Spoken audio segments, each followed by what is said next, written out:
दोस्तों,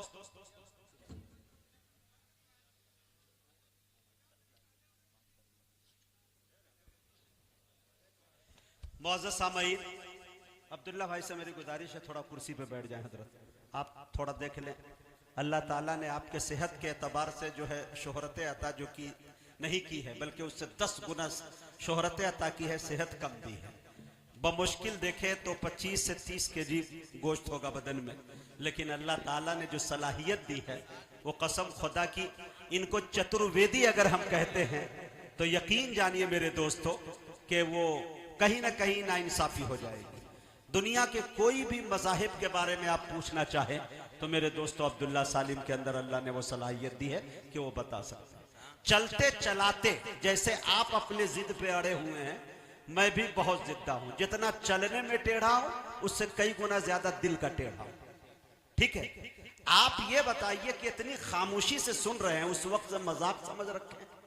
सुभान अल्लाह, अल्हम्दुलिल्लाह कुछ नहीं, कुछ लोग आधा टहल रहे हैं, कुछ लोग घूम रहे हैं, कुछ लोग ऐसे ही अंदाज में सुन रहे हैं।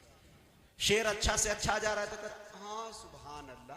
अरे भाई मचल के बोलिए, लहक के बोलिए। एक मर्तबा ये गुजारिश है मेरी कि आपकी गुनूदगी को दूर करने के लिए, न ये मेरे बाप की महफिल है न आपके बाप की महफिल है, बल्कि रसूल पाक की महफिल। और इस महफिल के बैठने का तरीका अगर हमें नहीं आता है तो दुनिया के किसी महफिल में हमें बैठने का तरीका नहीं है। एक रिक्वेस्ट करना चाहता हूं कि जो जहां पे हैं वो हजरात अपनी नशिस्तों पे खड़े हो जाए ताकि आपकी गुनूदगी दूर हो जाए। और जो हजरात सो रहे हों उन्हें प्यार से आप जगा दीजिए, लेकिन ये ख्याल रहे कि किसी का हाथ किसी के जेब में न जाए। पूरा मजमा खड़े हो जाए। मैं दुआ कर रहा हूं, इंशाअल्लाह अल्लाह कबूल करे इस दुआ को। या अल्लाह इन सबको मदीने पाक की जियारत नसीब फरमाए। माशाअल्लाह माशाअल्लाह, जिंदाबाद। दोनों हाथों को उठा के लहक के बोलिए सुभान अल्लाह। माशाअल्लाह। ये देखिए, ये है लखीमपुर खीरी। बैठ जाइए। खुशी देना कभी मातम न देना, खुदाया इनको कोई गम न देना, मसरत शादमानी मुस्कुराहट इन्हें ज्यादा ही देना कम न देना। वाह, बहुत अच्छी समात है आपकी मेरे दोस्तों, अल्लाह आपको सलामत रखे। मैं इसलिए दुआ कर दिया। 4 मिसरे सिर्फ कमेटी के हवाले से, इस बस्ती के लोगों के हवाले से, जिन्होंने महीनों की नींदें उड़ाई, कई महीनों की नींदें उड़ाकर इस खूबसूरत से जलसा को सजाया, इस बस्ती को दुल्हन की तरह सजाया, दूर दराज से उलमा शोरा को बुलाया। मेरे दोस्तों, उनके लिए 4 मिसरे पढ़ता हूं और अब्दुल्ला सालिम साहब को आपके हवाले कर दूंगा कि कुछ इस तरह से मुकद्दर बना रहे हैं हम।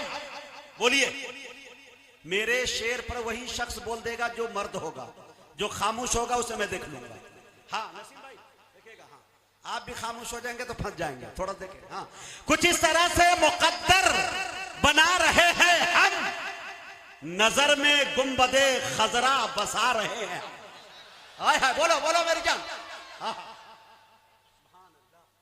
आगे आके दीजिए भाई, पीछे से ऐसे क्यों तो। कुछ इस तरह से मुकद्दर बना रहे हैं हम, नजर में गुंबदे खजरा बसा रहे हैं हम।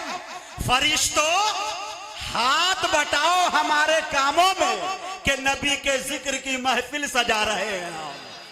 फरिश्तों हाथ बटाओ हमारे कामों में। सुभान अल्लाह। अब्दुल्ला भाई माइक छोड़ने का मन नहीं कर रहा, लेकिन नहीं, मैं जल्दी छोड़ दूंगा। अल्लाह ताला जो है सलामत रखे आप लोगों को। इसलिए कि मेरे दोस्तों, ज्यादा से ज्यादा अब्दुल्ला सालिम को आप नहीं बल्कि मैं भी सुनने के लिए बैठा हूं। और यकीन जानिए कि लंबा सा सफर करके हम लोगों को 6 बजे की फ्लाइट लेकर गुजरात की तरफ रवाना भी होना है। मैं चाहता हूं कि ज्यादा से ज्यादा वक्त देकर जमकर आप तशनीकी बुझाएं। कुछ इस तरह से मुकद्दर बना रहे हैं, नजर में गुंबदे खजरा बसा रहे हैं। फरिश्तों हाथ बटाओ हमारे कामों में, नबी के जिक्र की महफिल सजा रहे हैं। मैं बड़े अदब के साथ मुल्क हिंदुस्तान के बेहतरीन चहीते मुकर्रिर नौजवानों की दिल की धड़कन, अगर मैं ये कह दूं कि अंबेडकर जी अगर संविधान में ये लिखकर चले जाते कि जलसा लूटने पर भी केस हो सकता है, मुकदमा हो सकता है, तो मुल्क हिंदुस्तान के जलसों को जिस अंदाज में अब्दुल्ला सालिम लूट रहे हैं, इस वक्त वो उम्र कैद की सजा पा रहे होते। इस अंदाज में लूटते हैं। मैं बड़े अदब के साथ बड़े भाई से गुजारिश कर रहा हूं, हज़रत तशरीफ लाए और अपनी कीमती बातों से हम सामाईन को नवाजें।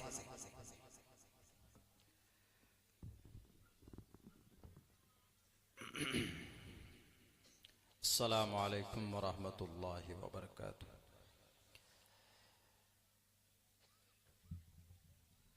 इन्नल हम्दलिल्लाहि नहमदुहु व नस्तईनुहु व नस्तगफिरुहु व नु'मिनु बिही व नतवक्कलु अलैहि व नऊज़ु बिल्लाहि मिन शुरूरि अनफुसिना व मिन सय्यिआति अमालिना। मन यहदिहिल्लाहु फला मुज़िल्ल लहु व मन युज़लिल्हु फला हादिय लहु व नशहदु अल्ला इलाहा इल्लल्लाहु वहदहु ला शरीक लहु व नशहदु अन्न सय्यदना व मौलाना मुहम्मदन अब्दुहु व रसूलुहु। अम्मा बअदु फ़अऊज़ु बिल्लाहि मिनश शैतानिर रजीम। बिस्मिल्लाहिर रहमानिर रहीम। इन्नल्लाह ला युग़य्यिरु मा बिक़ौमिन हत्ता युग़य्यिरू मा बिअन्फुसिहिम व इज़ा अरादल्लाहु बिक़ौमिन सूअन फ़ला मरद्द लहु व मा लहुम मिन दूनिहि मिन वाल। वक़ाल अल्लाहु तबारक व तआला फ़िल क़ुरआनिल मजीद वअतसिमू बिहब्लिल्लाहि जमीअन व ला तफ़र्रक़ू वज़्कुरू निअमतल्लाहि अलैकुम इज़ कुन्तुम अअदाअन फ़अल्लफ़ बैन क़ुलूबिकुम फ़अस्बहतुम बिनिअमतिहि इख़वाना। वक़ाल अल्लाहु तबारक व तआला ज़ुरिबत अलैहिमुज़्ज़िल्लतु वल मस्कना। वक़ाल अल्लाहु तबारक व तआला गैरिल मग़ज़ूबि अलैहिम वलज़्ज़ाल्लीन। सदक़ल्लाहुल अज़ीम। क़ालन नबिय्यु सल्लल्लाहु अलैहि वसल्लम उन्सुर अख़ाका ज़ालिमन औ मज़लूमन। वक़ालन नबिय्यु सल्लल्लाहु अलैहि वसल्लम अल मुस्लिमु कजसदिन वाहिदिन औ कमा क़ालन नबिय्यु अलैहि सलातु वस्सलाम। All compliments, all physical prayer and almighty worship are for Allah. Peace be upon you, O Prophet, and Allah's mercy and blessings. Peace be upon us and righteous slaves of Allah subhanahu wa ta'ala. I bear witness that no one is worthy except of Allah subhanahu wa ta'ala. In the name of Allah, the most beneficent, the most merciful. O my Lord, expand me my breast is my task for me. Remove the impediment from my speech so they may understand what I say. Om Namo भगवते वासुदेवाय विश्वेश्वरा आदि पुरुष अपरंपार अल्लेख पुरुष्या नमः। रुद्रवो गिरीवा अश्रैत पिशाचा प्यारो नाम पर जाम जही अव ब्रह्मा दुविशो जही तुवम तूर्य तरुष्यतः असत्यम विभाजनी। ओम सहनाववतु सहनो भुनक्तु सहवीर्यं कर्मामहे तेजस्वनावदीदवस्तु मा विद्विषावहे। ब्रह्मानंतमनादि विश्वकुर्दजं सत्यं परम शाश्वतं विद्या यस्य सनातनी निगम्भिर्दै। ओम शांति ओम शांति ओम शांति। जनाब सदर मजलिस, मुअज़्ज़ज़ उलमाए किराम, दानिश्वरान कौम मिल्लत, इस पिंडाल में दूर दराज से तशरीफ लाए दीनी ईमानी गय्यूर मुसलमानों, नौजवान साथियों, पर्दे में बैठी हुई हमारे समाज के इज़्ज़तदार माँ और बहनों, जलसे सीरतुन नबी इस्लाह मुआशरा के उन्वान पर ये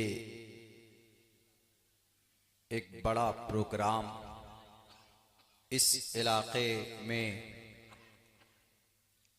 इस गांव में मुनाकिद किया गया। 28 अप्रैल सन 2023 को इस प्रोग्राम की तारीख तय हुई थी। किसी वजह से मुलतवी होने के बाद आज ये प्रोग्राम क़ज़ा और कफ़ारे के तौर पर मुनाकिद किया जा रहा। साथियों, मेरी आने की तरतीब बिल्कुल नहीं बन पा रही थी। बड़े भाई मुजाहिद हसनैन हबीबी साहब की कोशिश रही और इस प्रोग्राम के जिम्मेदार जनाब नसीम भाई, इनकी पूरी टीम की मेहनत और उनके खुलूस की वजह से शायद यहाँ पर मेरी हाजिरी हुई।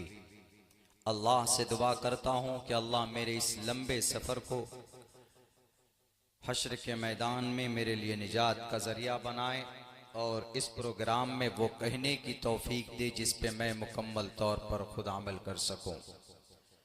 मेरे भाइयों, मेरे साथियों, मेरी बात थोड़ी कड़वी होती है कभी कभी, पता नहीं मेरी आदत है,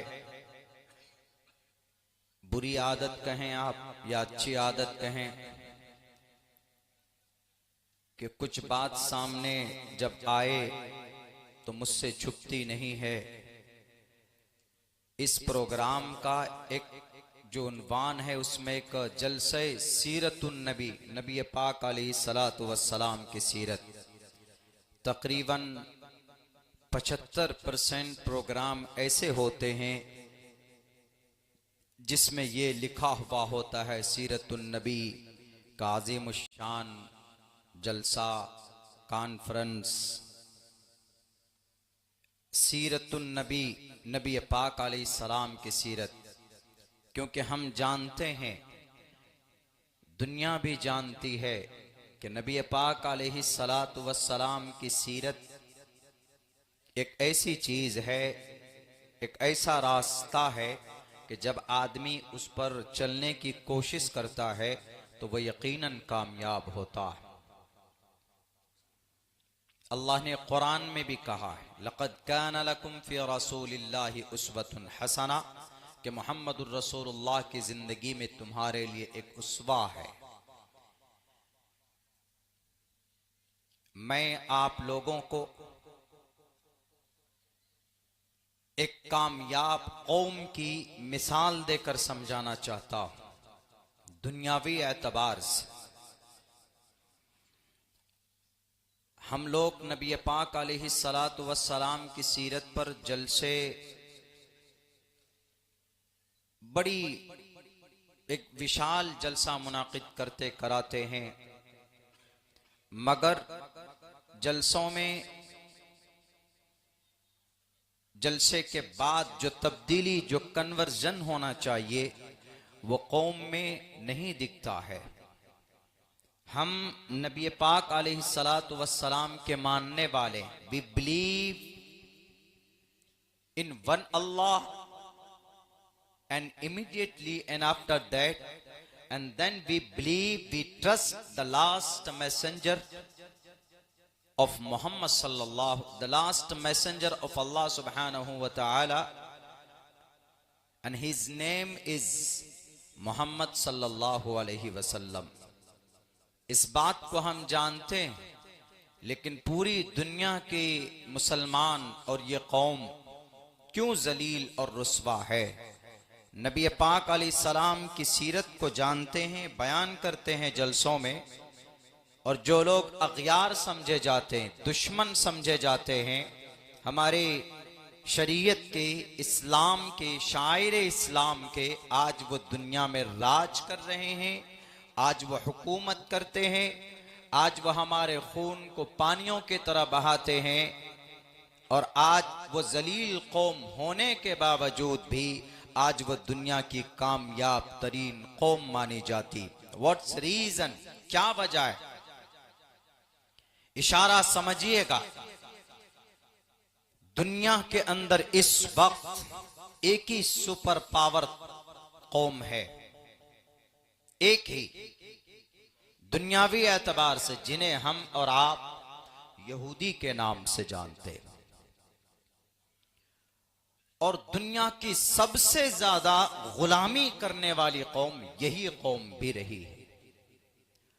और सबसे ज्यादा जलील कौम शरीयत की नजर में यही कौम है। मैंने कुरान करीम की आयत का एक टुकड़ा पेश किया, ज़ुरिबत अलैहिमुज़ ज़िल्लतु वल मस्कना to the day of judgement. अल्लाह सुब्हानहू व तआला ने कुरान करीम में फाइनली ऐलान किया, कयामत तक किसी के माथे पर अगर जिल्लत व मस्कनत की मोहर लगा दी गई है तो वो यहूदी। और हम लोग नमाज में पढ़ते हैं सूरह फातिहा, इहदिनस सिरातल मुस्तकीम सिरातल लज़ीना अनअमता अलैहिम गैरिल मग़ज़ूबि अलैहिम। बिल इत्तिफाक तमाम मुफस्सिरीन का ये मानना है कि मग़ज़ूब अलैहिम से मुराद यहूदी है, अव्वल ज़ालिन से मुराद नसारा है, ईसाई है। कई जगह पर कुरान तो हमारे लिए हर्फ आखिर है, मुसद्दक कलाम है, no need to prove that, जरूरत ही नहीं है उसको किसी की कलाम के प्रूफ की, तस्दीक की।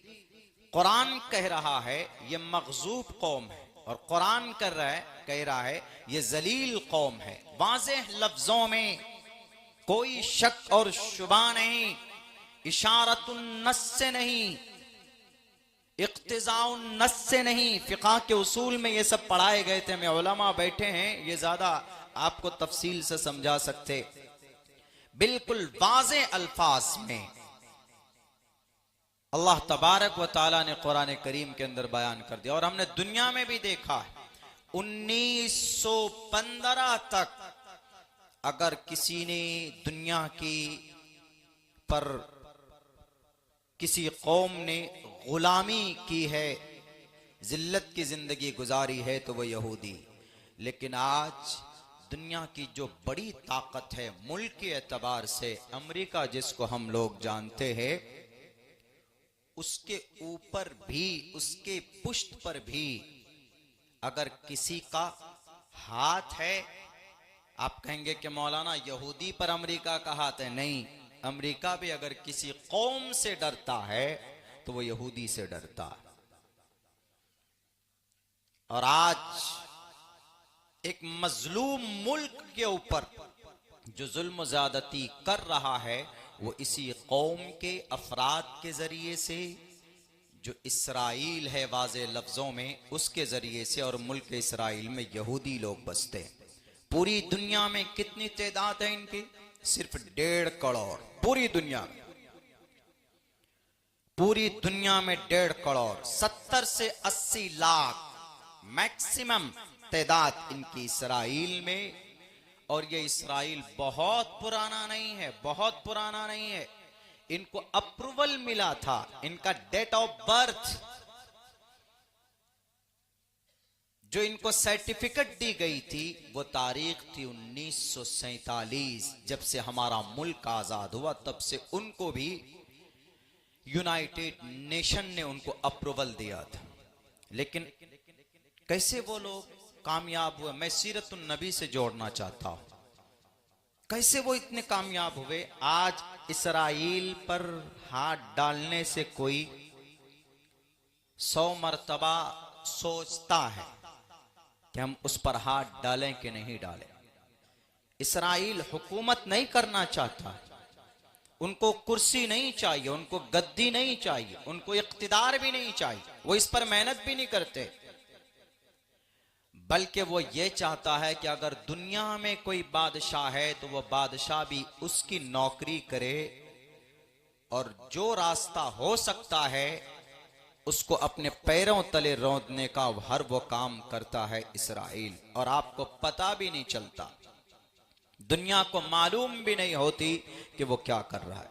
आखिर उसके सक्सेस के पीछे क्या है?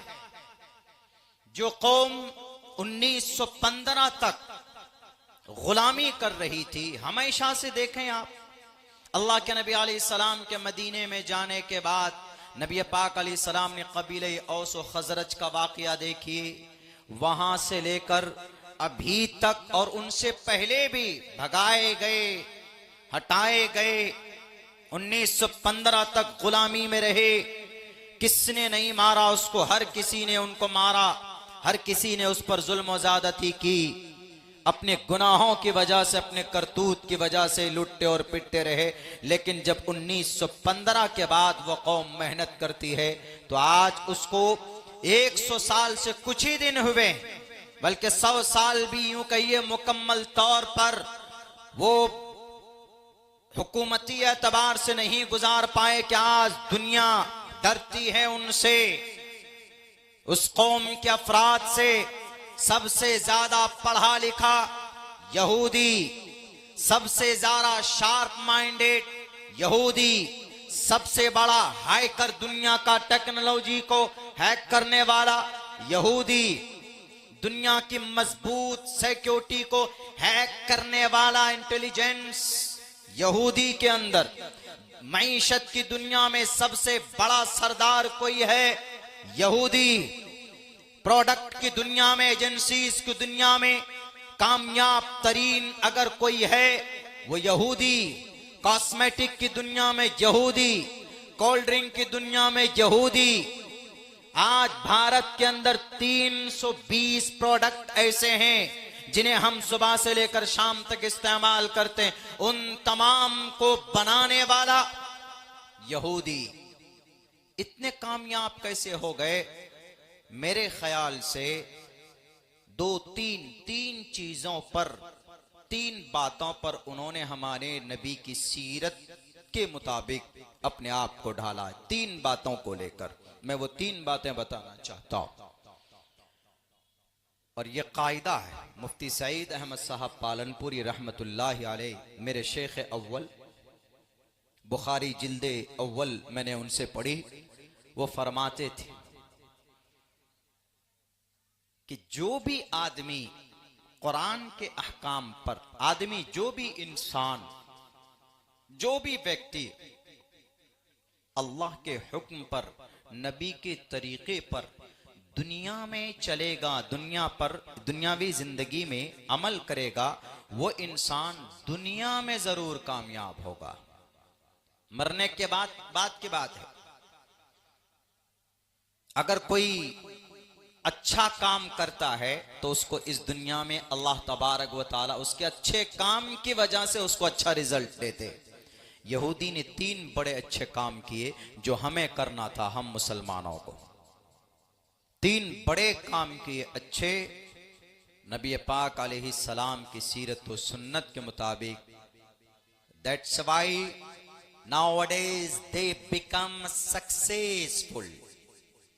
यही वजह है कि आज वह कामयाब है और हमने छोड़ दिया छोटी छोटी बातें, हम बातों पर हम अमल नहीं कर पाते हैं, नबी के तरीके के मुताबिक जिंदगी नहीं गुजार पाते हैं। That is why day by day we are going to the depth. एकदम नाकाम होते चले जा रहे हैं और वो कामयाब होते चले जा रहे हैं। वो कौन सी चीज थी? एक चीज, सबसे पहली चीज एजुकेशन को उन्होंने अपनाया, तालीम को। जबकि ये फरीजा किनका है? अल्लाह के नबी फरमाते हैं तलबुल इल्मी फरीजतुन अला कुल्ली मुस्लिम। हम मुसलमान कौम तो अपनी बेसिक बातों को भी सीखने के लिए, उसको हासिल करने के लिए, उसकी जानकारी प्राप्त करने के लिए हम लोग मेहनत नहीं करते। नमाज के फराइज पूछ लिए जाएं, हमारा नौजवान बगलें झांकेगा भी। वजू के फराइज के बारे में बड़े बड़े उम्र दराज साबिक नौजवान हजरात से पूछ लिया जाए कि वजू में कितने फराइज हैं, वो नहीं बता पाएगा आपको। गुस्ल में कितने फराइज है वो नहीं बता पाएंगे। आप अगर शादी के क्या वसूल हैं और जनाब खरीद व फरोख्त के क्या वसूल हैं, ये नहीं हमारा मुसलमान नहीं जानता है। तलबुल इल्मी फरीजतुन अला कुल्ली मुस्लिम।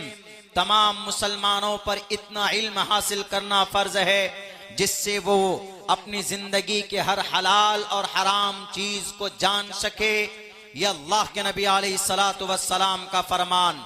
लेकिन आपको ये भी पता होना चाहिए, जब अल्लाह तबारक व तआला के तरफ से अल्लाह के नबी को कांटेक्ट किया गया पहली मर्तबा तो पढ़ने के जरिए से किया गया, पढ़ने का पैगाम था। अल्लाह तबारक व तआला ने पहली वही नाजिल की और कहा, ए मोहम्मद इक़रा बिस्मि रब्बिकल्लज़ी खलक़। पढ़ने के अल्फाज अल्लाह तबारक व तआला ने ये लफ्ज इस्तेमाल किया। इस पर कौन अमल करता है? यहूदी। यहूदी मजहब पर अमल नहीं करता है। आप देखेंगे, आप में से कोई आदमी जाएगा, कहेगा कि I want to be a यहूदी, I want to convert my religion into the यहूदी।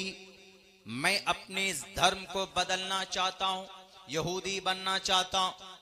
यहूदी कहेगा कि देयर इज नो वे, हमारे पास कोई रास्ता नहीं, हम धर्म नहीं बदलवाते। यहूदी धर्म पर अमल नहीं करते, वो नस्ल पर अमल करते, नस्ल बनाते। सबसे ज्यादा एजुकेशन पर मेहनत अगर किसी कौम ने दुनिया के अंदर की है, तालीम के ऊपर। वो अलग बात है कि कौन सी तालीम, दीनी व दुनियावी, बाद में उलमाए किराम करेंगे इनके अलग हिस्से, लेकिन तालीम पर, एजुकेशन पर अगर सबसे ज्यादा पढ़ा लिखा विद्वान कोई मिलेगा दुनिया में, तो वो यहूदी मिलेगा आपको। सबसे ज्यादा बाल सफेद हो जाते हैं, वो शादी नहीं करते हैं, इसलिए कि उनके अंदर रिसर्च करने की का एक कीड़ा होता है अंदर में। हर चीज में रिसर्च, हर चीज में।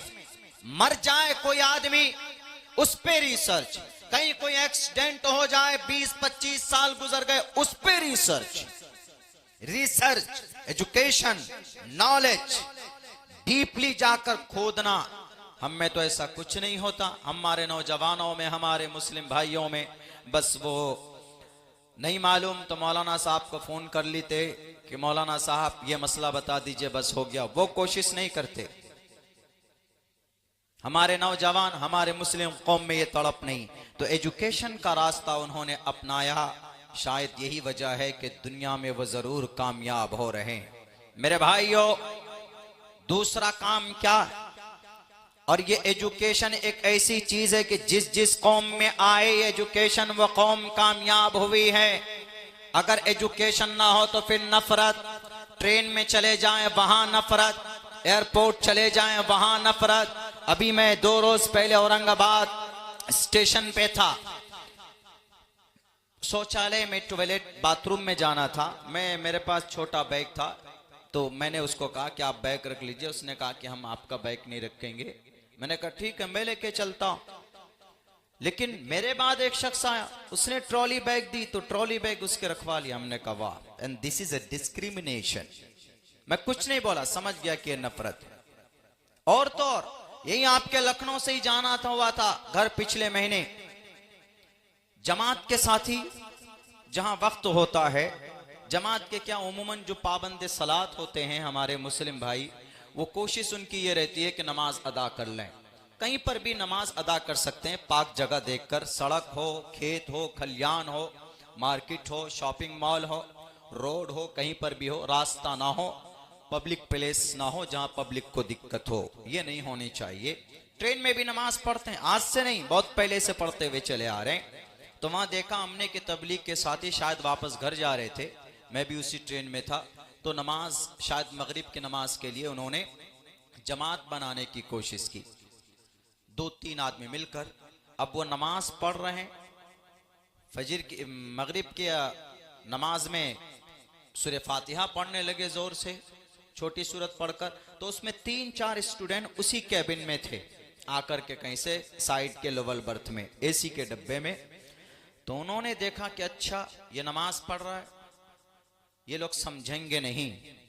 मैं उनके लैंग्वेज और उनकी जुबान और उनकी बातें सुन रहा था, ये समझेंगे नहीं। उन्होंने कहा निकाल हनुमान चालीसा। फौरन गूगली पे डाल के, गूगल पे हनुमान चालीसा निकाल। हनुमान चालीसा निकाल करके एक लड़का कहता पढ़ तू जोर से। वो लोग सूरह फातिहा पढ़ रहे थे, अल्हम्दुलिल्लाह रब्बिल आलमीन। इन्होंने कहा कि हम भी पढ़ेंगे। हनुमान चालीसा पढ़ना शुरू किया। कई जगह तो वीडियो वायरल हुआ, देखा आप लोगों ने। अब उन्होंने भी पढ़ना शुरू किया, जय हनुमान ज्ञान गुण सागर, जय कपीसते हो लोको उजागर। एक लाइन पढ़ते थे वो जोर से, आगे लाइन नहीं पढ़ते। इसी को रिपीट कर रहे थे बार बार। 2-3 स्टूडेंट, छोटी उम्र के बच्चे, मेरे ख्याल से उन बच्चों की उम्र ज्यादा नहीं होगी, वोटर लिस्ट में भी शायद नाम होगा कि नहीं होगा, 17 साल 18 साल, उससे 1-2 बच्चे ज्यादा उम्र के थे। तो जब देखा वहां ज्यादा रहे थे, पढ़ रहे थे, एक ही लाइन पढ़ रहे थे। दूसरी तरफ से मेरी जहां मेरी सीट थी, हम वहां पहुंचे। मेरे सर पर टोपी नहीं थी, वैसे ही कुर्ते पजामा में थे। पहुंचे, उनके पास जाके बैठे। बैठने के बाद हमने कहा कि भाई क्या पढ़ रहे हो आप लोग? बोला हम हनुमान चालीसा पढ़ रहे हैं। हमने कहा कि हनुमान चालीसा पुण्य प्राप्त करने के लिए पढ़ रहे हो कि चढ़ाने के लिए पढ़ रहे हो? इन्होंने कहा कि नहीं, ये लोग नमाज पढ़ रहे हैं, इसीलिए हमको भी याद आ गया, तो हमने कहा कि हम लोग भी पढ़ लेते हैं। ये लोग अपनी भक्ति कर रहे हैं तो हम लोग भी बजरंगबली को याद कर लेते हैं, थोड़ा पुण्य मिल जाएगा। हमने कहा कि ये पुण्य कमाने के लिए तुम नहीं पढ़ रहे, पूरा याद है हनुमान चालीसा? बोला हाँ बिल्कुल पढ़ रहे हैं, देख नहीं रहे? जय हनुमान ज्ञान गुण सागर, जय कपीसते हो लोक उजागर। 40 लाइन का ये हनुमान चालीसा, 40 लाइन। तो हमने कहा कि अच्छा। अब वो बेचारे जो थे नमाज पढ़ने वाले, वो अपनी नमाज पढ़ रहे हैं, किसी को डिस्टर्ब नहीं कर रहे हैं, एक कोने में, एक साइड में, कैबिन में पढ़ रहे हैं, बोलो नमाज। हमने कहा कि ठीक है पढ़ो, आगे पढ़ो। तो वो लड़का मोबाइल अपने हाथ से लेके दूसरे साथी को देता, लिए तू ले, तू आगे पढ़। वो कहता है कि मुझे याद नहीं है। वो तीसरे को देता, ले नहीं तू पढ़, मुझे याद नहीं है। वो भी कहता मुझे याद नहीं, तुम ही पढ़ो। फिर वो लेकर पढ़ता, ए जय हनुमान ज्ञान गुण सागर, जय कपीसते हो लोक उजागर। हमने कहा मीनिंग क्या, what is the meaning of this line, please tell me, बता दो। चलो मतलब क्या? जय हनुमान ज्ञान गुण सागर। हमने कहा ये तो पता ही होगा, जय हनुमान ज्ञान गुण सागर, जय कपीसते हो लोक उजागर, इसका मतलब बता दो इस लाइन। बोला मौलाना हमें नहीं मालूम है, इससे आगे भी पढ़ना नहीं आता और हमें इसका मतलब भी नहीं मालूम है। हमने कहा फिर पढ़ क्यों रहे थे? तो बोला पढ़ रहे थे, ये लोग पढ़ रहे इसीलिए हम लोग पढ़ रहे हैं। हमने कहे तो अभी नमाज का वक्त हुआ, पढ़ने लगे। आपको यकीनन अगर पुण्य कमाना होता तो खुद से आप पढ़ते, इनके नमाज से पहले पढ़ते या कभी भी पढ़ते। आपके यहाँ तो टाइम मुतय्यन नहीं होता। हनुमान चालीसा हर उस वक्त पर पढ़िए जब कोई भुतवा नजर आ जाए, भूत नजर आ जाए, जब किसी दुविधा में फंस जाओ, जब कभी गाड़ी पंचर हो जाए, कुछ हो जाए, तब पढ़ते हनुमान चालीसा। अभी आप कौन सी परेशानी में हैं? बोला ये नमाज पढ़ते हैं ना, हम लोगों का दम घुटता है इसीलिए पढ़ रहे हैं। हमने कहा दम घुटता नहीं है, ये आपके दिमाग में आपका ब्रेन वॉश किया गया है ऐसा। तो बोला अच्छा मौलाना कोई बात नहीं, जाइए हम लोग पढ़ेंगे। हमने कहा नहीं, तुमको तुम्हारे शास्त्र से मोहब्बत नहीं है। I am a student of your shastra and I know I remember by heart all your Hanuman Chalisa. I can explain in English language, in Hindi language, in Urdu language, because I remembered. University के तालिबे इल्म रही होंगे। हमने कहा लो देखो और सुनो। हमने पढ़ना शुरू किया, जय हनुमान ज्ञान गुण सागर, जय कपीसते हो लोक उजागर, रामदूत अतुलित बलदामा, अंजनी पुत्र पवन सुत नामा, कंचन वरन वराज शुभेशा, कानन कुंडल कुंचित केशा। Can I explain? अब वो मेरे मुंह को ऐसे देखने लग गए, भारी बेइज्जती हो गई वहां पे उन लोगों को।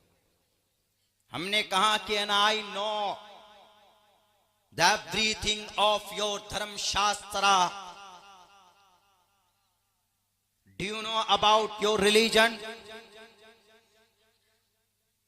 इन विच हॉलिक एंड ऑथेंटिक धर्म शास्त्रा एंड डू यू बिलीव? बताओ। उसको ताज्जुब इस बात से था, इस बात पे नहीं था कि मैं थोड़ा इंग्लिश बोल रहा था, वो उसको ताज्जुब इस बात से था कि ये मेरे हनुमान चालीसा को पढ़ रहा है इतनी तेजी के साथ, जितनी तेजी में सीएम साहब नहीं पढ़ पाते उत्तर प्रदेश के, आपके तेजी से मौलाना हनुमान चालीसा पढ़ रहे हैं। हमने कहा कि and do you know, do you remember the first mantra of your Shrimad Bhagavad Gita? If you believe, if you love, if you trust in your Shrimad Bhagavad Gita and Mahabharat, बताओ जरा। हमने कहा कि I explain every your a single Sanskrit word. I am a मौलवी साहब and I remembered by heart all Quran Kareem, but I respect all authentic books. सारी किताबों की इज्जत करना हमें हमारे उलमा ने सिखाया और हमारे अकाबिर हमारी शरीयत ने हमें बताया। हम तुम्हारी तौहीन और तुम्हें हमें जलील नहीं कर रहे हैं। ये जो तुम्हारे दिमाग में जो नफरत का कीड़ा भरा गया है, इसको मारो, नहीं तो तुम पढ़ नहीं पाओगे। तुम जो स्टूडेंट अपने आप को कहते हो, तुम्हारे अंदर तो गुण होना चाहिए, तुम्हारे अंदर तो नफरत की कोई बात नहीं होनी चाहिए।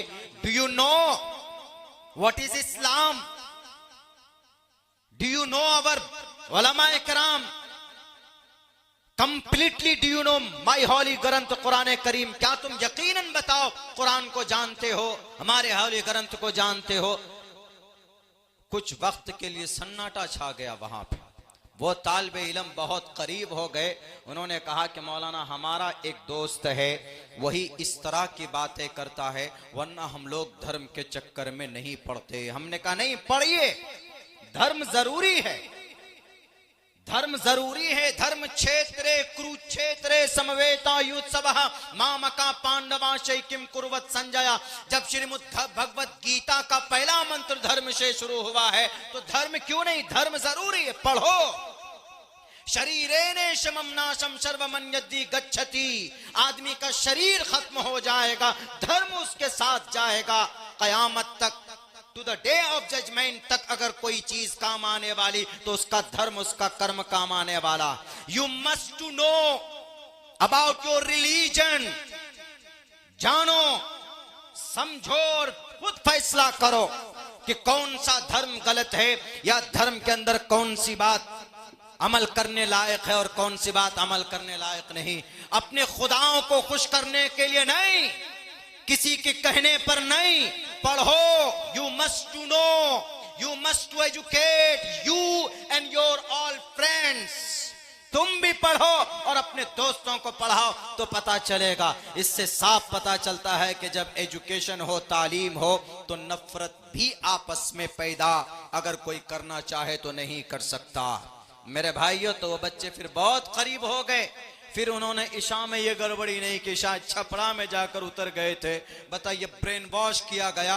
और वो बोल रहा कि हमको हमारे जो हमारा बड़ा साथी, हमारा जो सीनियर है मौलाना, वही हम लोगों को कहते कि अरे इन मुसलमानों को जहां देखो नमाज पढ़ते हुए, वहां पर हनुमान चालीसा शुरू कर दो। इन मुसलमानों को जहां देखो कुरान पढ़ते हुए, कुरान के खिलाफ में गायत्री मंत्र पढ़ना शुरू कर दो, परेशान करो। हमने कहा कि भाई गायत्री मंत्र परेशान करने के लिए नहीं पढ़ा जाता, हनुमान चालीसा मुसलमानों को चिढ़ाने के लिए नहीं पढ़ा जाता।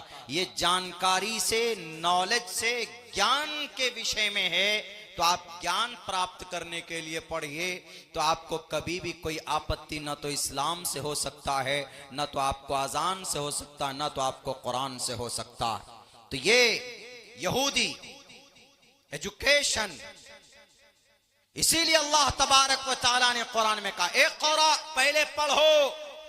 हमारे कितने बच्चे पढ़ते हैं? इस देश सच्चर कमेटी की रिपोर्ट है मेरे मुस्लिम भाइयों, इस देश के अंदर मुसलमानों की जो बुरी हालत है वो इस वजह से है कि मुसलमान पढ़ने में पीछे, पढ़ने पर कोई मेहनत नहीं है।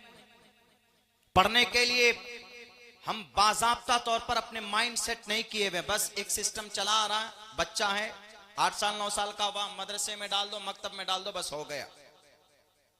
नहीं, मदरसा मकतब हमारी बुनियादी चीज है।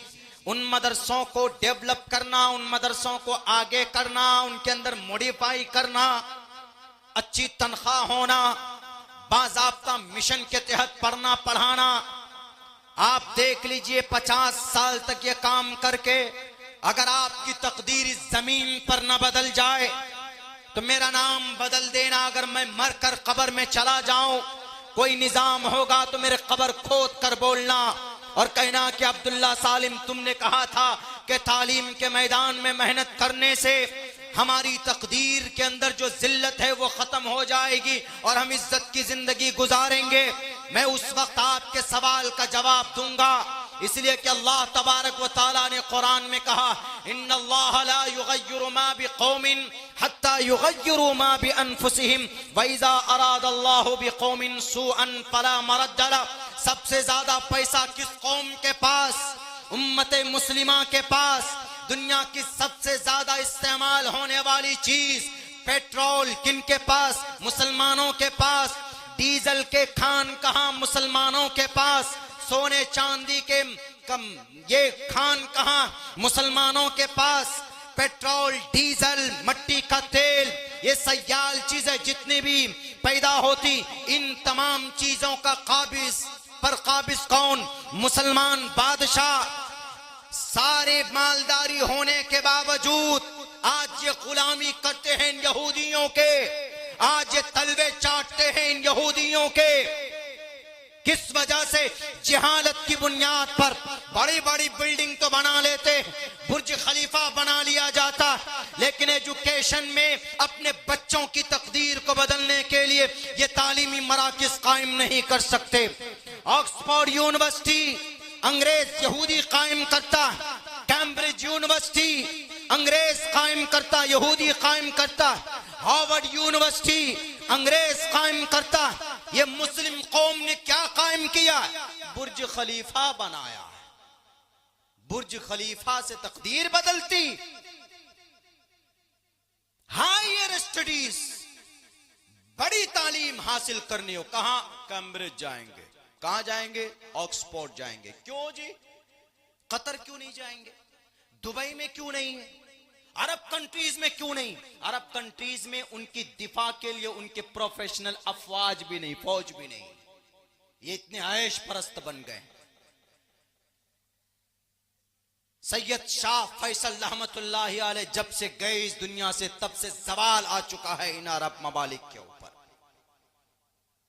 सिर्फ तेल की सप्लाई बंद कर देना भी इसराइल में, अभी ऐसे हाथ जोड़कर इसराइल कहेगा कि कतर ए अरब हमें माफ कर दीजिए। 1968 में किया था सैयद शाह फैसल ने। इसराइल ने जब नाजायज कब्जा करने की कोशिश की थी फलस्तीन की धरती पर, कानूनी बात बता रहा, इस देश में रहकर फलस्तीनियों की हिमायत करना, जालिमों को जालिम कहना गैर कानूनी नहीं है। हम कह सकते हैं, बोल सकते। हमको अगर कोई कहे कि मौलाना आप इस मुल्क में रहकर फलस्तीन की या इजराइल की मुखालिफत नहीं कर सकते, ओपिनियन अलग अलग हो सकता, कोई इजराइल के साथ खड़ा हो सकता है, तो समझ लीजिए वो दहशतगर्द है।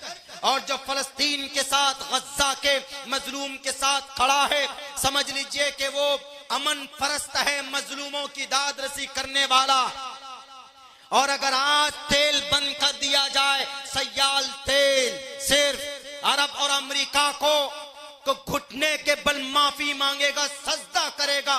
किया है तारीख के अंदर ऐसा। 1967 और 68 में जब जंग हुई थी, जब गज्जा के ऊपर तोप और बमों की बारिश की थी इसी इसराइल ने, तो उस वक्त अरब ने सिर्फ पेट्रोल बंद कर दिया था, तो 3 दिन के अंदर दिमाग ठिकाने आ गए थे। इन मलऊन मग़ज़ूबी अलैहिम ज़ुरिबत अलैहिम ज़िल्लतु वल मस्कना, ये बातिल लानहुल्लाहु अलैहिम अल्फ अल्फ मर्रात। इस कौम ने अमेरिका को आगे किया था कि सर जाइए अरब से कहिए कि हमारा तेल बंद ना करे, वरना हमारी गाड़ी की रफ्तार रुक जाएगी। आज भी कर सकते हैं ना? अय्याशी करने वाले अरब हुक्मरानों, क्यों नहीं गज्जा का बॉर्डर खोला जाता? 3 तरफ से ये बॉर्डर है, सील है, ये बस्ती, ये तकरीबन इसके अंदर 40 किलोमीटर लंबा, 6 और 12 किलोमीटर चौड़ा, चारों तरफ से बंद कर दिया गया। एक तरफ से पानी है, 2 तरफ से इसराइल का बॉर्डर और एक तरफ से मिस्र से मिलता है बॉर्डर। ये मोहम्मद सीसी कलमा पढ़ने वाला मुनाफिक उस बॉर्डर पर गजा के बच्चे अपनी जान बचाने के लिए भाग रहे हैं, वहां की औरतें अपनी जान बचाने के लिए जा रही है, और मिस्र वालों से कहते हैं कि जरा बॉर्डर खोल दीजिए हमारी जान बच जाएगी। तो वो बॉर्डर नहीं खोला जा रहा, उसका कहना है कि तुम्हारा गजा में तुम्हारी जमीन है, तुम वहीं पर रहो, हम बॉर्डर नहीं खोलेंगे। क्या कहा था नबी ने मिस्र के जालिम हुक्मरानों? अल्लाह के नबी की हदीस याद नहीं है? अल मुस्लिम का जसदिन वाहिदिन, पूरी उम्मत मुस्लिमा एक जिस्म के मानिंद है। इन्नमल मुमिनूना इख्वा, तुम्हें याद नहीं है? मिस्र में सिर्फ कुरान पढ़ते हो, समझते नहीं हो। जालिम कट्टर दिल हुक्मरानों, 10,000 बच्चों के चीथड़े उड़ा दिए गए। माँ है, माँ को मार दिया गया, लेकिन उसके पेट में हामिला हमल से जो बच्चा था 8 महीने का, वो बच्चा जिंदा है। आज डॉक्टर ने ऑपरेशन करके उस बच्चे को निकाल कर दिखाया। मासूम औरतें, कितनी मर्द दफन कर दिए गए। वहां के सदर का कहना है कि 10,000 तो मार दिए गए हैं जनाब, और मलबे में कितने दफन हैं हम अंदाजा नहीं लगा सकते। है किसी माए के लाल में ये कहने की जुर्रत कि इसराइल तू टेररिस्ट है, ए अमेरिका तू टेररिस्ट है, तू दहशतगर्द है? मैं खुले लफ्जों में कहता हूं कि इसराइल तू कल भी दहशतगर्द था, आज भी दहशतगर्द है। मुस्लिम नहीं, अगर कोई भी मासूम इंसानों पर बम फोड़ेगा तो वह दहशतगर्द होगा, और दुनिया को दहशतगर्द कहने की ताकत नहीं है। क्यों? पूरी दुनिया पर मईशत का नशा अगर किसी ने सवार कर दिया है सबके ऊपर, तो वो यहूदी हैं, वो इसराइल है। इसीलिए अपने बाप को, अपने खुदा को नाराज करने की जुर्रत नहीं है। हमारे अरब कंट्रीज के मुस्लिम हुक्मरानों को 57 मुस्लिम कंट्रीज हैं इन एंटायर वर्ल्ड, लेकिन मखालफत में सिर्फ वो 2 रुपए का ट्वीट नहीं चाहिए। आपका ट्वीट रखो अपने पास, नहीं चाहिए आपका पेपर वाला एहतिजाज। जमीनी सतह पर आप क्या मदद करते हैं मजलूमों की? अरे अल्लाह के नबी का फरमान भी है, उनसुर अखाका जालिमन ओ मजलूमन, मजलूम की मदद करो और जालिम को जुल्म से रोक कर जालिम की मदद करो। मेरे भाइयों, तो ये यहूदी इतनी ताकतवर कैसे हो गए? एक तो एजुकेशन पर मेहनत किया, और एजुकेशन पर मेहनत करने का फरीजा किनका? मुसलमानों का। दूसरी चीज क्या है?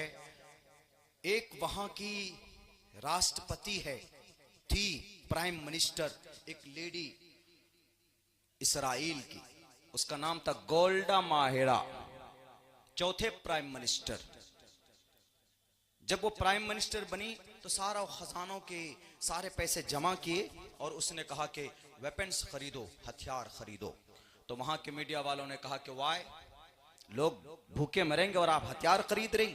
तो उन्होंने कहा नहीं नहीं, आई फुल्ली कॉन्फिडेंट, मैं तुम्हारे इस सवाल का जवाब दूंगी, पहले वेपन्स खरीदो। जब खरीद कर जब जंग लड़ी गई, जब जंग होती है अरब कंट्री से, 6 कंट्री से, इसराइल 6 कंट्री मुस्लिम कंट्री से घिरा हुआ, सीरिया, लेबनान और जॉर्डन और इजिप्ट, ये सबसे घिरा, मुस्लिम कंट्री से, अरब कंट्री से घिरा हुआ है इसराइल। उन 6 से जब जंग होती है, जंग में सबको पानी पिला देता है इसराइल। तब उसके बाद गोल्डा माहिरा कहती, आओ मैं तुम्हारे सवाल का जवाब देती हूँ। तुमने कहा था ना कि क्यों तुम पैसे गरीबों को नहीं दे रहे, यहाँ जनता को नहीं दे रहे, तुम क्यों खरीद रहे हथियार? उन्होंने कहा कि I use to study in a school, मैंने स्कूल में पढ़ा था। किन के बारे में? अबाउट लास्ट प्रॉफिट मोहम्मद सल्लल्लाहु अलैहि वसल्लम। मैंने मोहम्मद के बारे में पढ़ा है, और मोहम्मद झूठा नहीं है, उनकी सीरत झूठी नहीं है। वो इतना महान है, इतना महान, जितने भी बातें कही गई वो ला शक ला रैब है। अष्टो गुणः पुरुषम दीपयन्ति परज्ञा च कोलम च दम शुरुतंच प्राकर्मश्य बहुभाषिता च दानम यथा शक्ति कीर्तिज्ञता च। 8 शक्तिशाली वाला नबी हमने पढ़ा, उनको कहा क्या पढ़ा?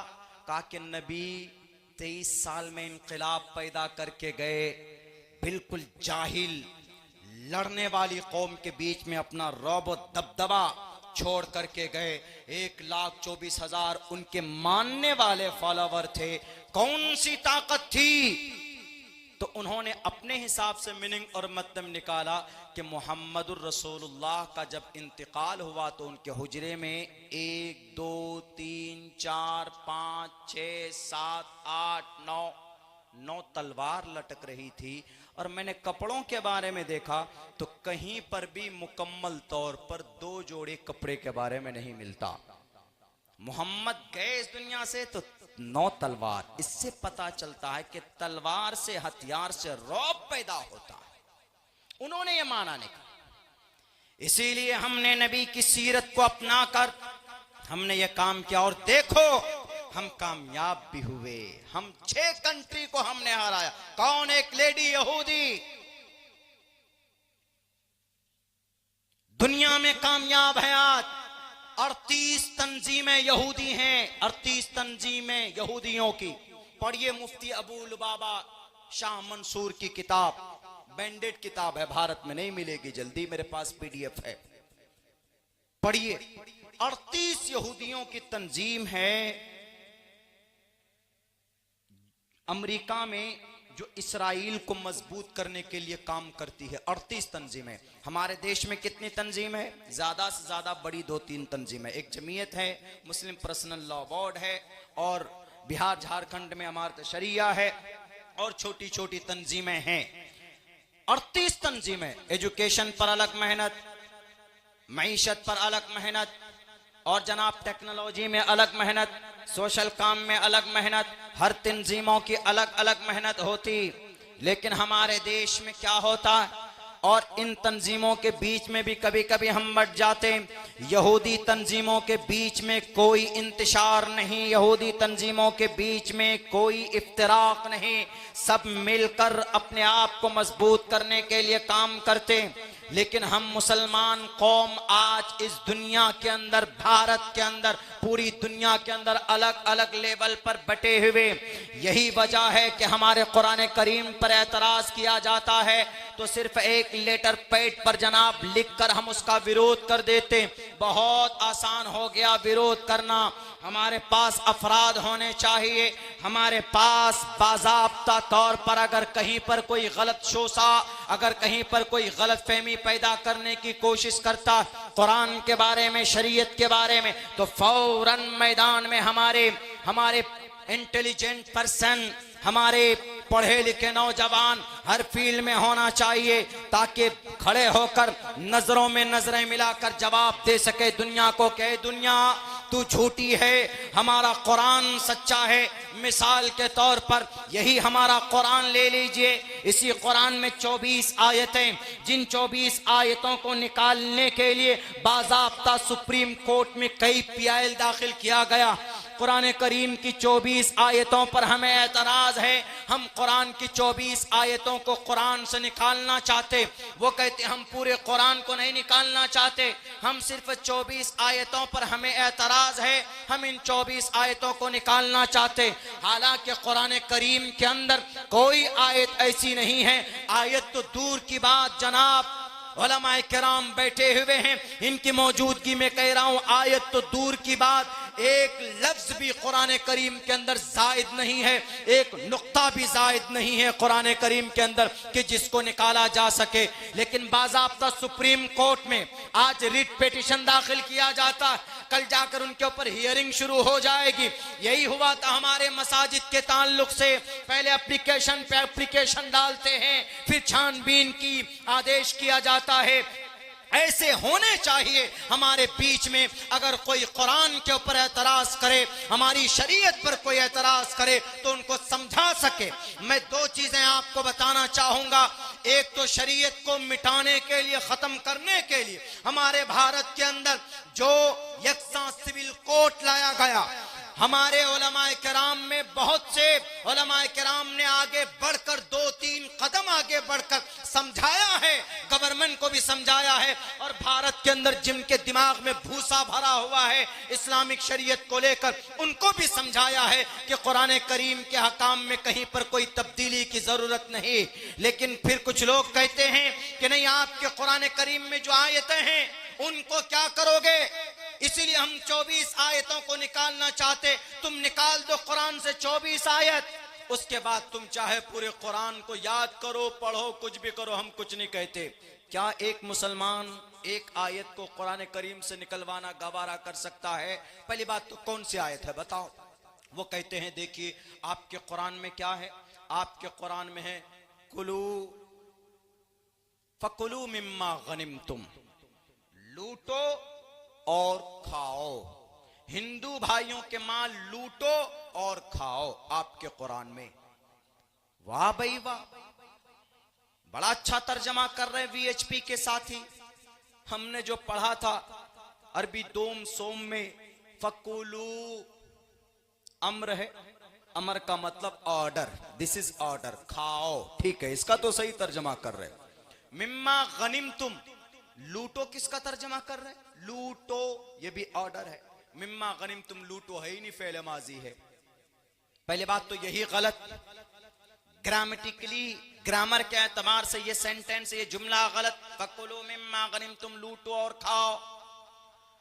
हमारे जितने भी पुरोहित भाई है हिंदुस्तान के अंदर, वो लोग भी इस पर जोर नहीं देते, और हम में भी बहुत कम लोग हैं ऐसे जो उनकी किताबों से समझा सकें उनको। अब यहां जरूरत पड़ती है मंत्र पढ़ने की। मुझे मंत्र पढ़ने का शौक नहीं है, मंत्र वही पढ़ता हूं जिसकी जरूरत होती है अगयार को समझाने की। मिसाल के तौर पर फकुलू मिम्मा गनिमतुम, आप इसका लाख तर्जमा कर लीजिए। इसका मतलब है गनीमत का माल जो तुमको मैदान कारजार में हासिल हुआ है, जो तुमने जंग में प्राप्त किया है। पहले जमाने में ये कल्चर था, दो बादशाह लड़ते थे, एक जीतता था, दूसरा हारता था। हारे वे बादशाह के टोटल प्रॉपर्टी पर कब्जा कर लिया जाता था। फकुलू मिम्मा गनिमतुम उसी का तर्जमा है। आप वो कहेगा कि नहीं, वी डोंट एग्री, हम नहीं एग्री कर सकते, बिकॉज दिस इज कुरान, ये आपका कुरान। तो क्या कहोगे उस वक्त में? उस वक्त में मेरा जहां तक मुताला, मैं कहता हूं नहीं समझ में आता कुरान, उठाइए अथर्ववेद, ऋग्वेद, यजुर्वेद, सामवेद, अथर्ववेद, बाज़ाब्ता पढ़कर एनालाइज करके हमने कहा उठाइए, ये मंत्र ऐसे मौजूद है। सत्यम विभाजनी तुवम तूर्य तरुष्यतः। क्या तर्जमा है इसका? इसका तर्जमा यह है शत्रु को मारो और उसकी दौलत पर कब्जा करके आपस में बांट लो। हमने कहा फकुलू मिम्मा गनिमतुम का यही तर्जमा है। कुरान नहीं मानते, अथर्ववेद तो मानो। नहीं मानोगे तो पुरोहित नहीं, सच्चे सनातन धर्मी नहीं। अच्छा यही तर्जमा जी। तुवम तूर्य, तुवम, तुवम मतलब तुम, अहम मतलब मैं। हमारे इस देश के, हमारे इस स्टेट के सीएम साहब जब पहली मर्तबा शायद सांसद बने थे, तो उन्होंने जो शपथ लिया था, कौन सा लफ्ज इस्तेमाल किया था? संस्कृत में शपथ लिया था, अहम योगी, आगे पूरा नाम लिया था अहम। अहम मतलब मैं। तो जैसे संस्कृत में अहम मने मैं है, ऐसे संस्कृत में तुवम मने तुम है। तो यहां पर लफ्ज तुम लाया, तुवम तूर्य, मार दो तुम गर्दन, तरुष्यतः सत्यम विभाजनी, विभाजन इसी से है, बंटवारा। जो प्रोडक्ट बच जाए, जो चीजें बच जाए, अपने शत्रु को मारो, मारने के बाद आपस में बांट लो। फकुलू मिम्मा गनिमतुम का जो तर्जमा, वही तर्जमा तुवम तूर्य तरुष्यतः। चाहे उसको सर नीचे करना पड़े, पैर ऊपर उसको उठाना पड़े, मान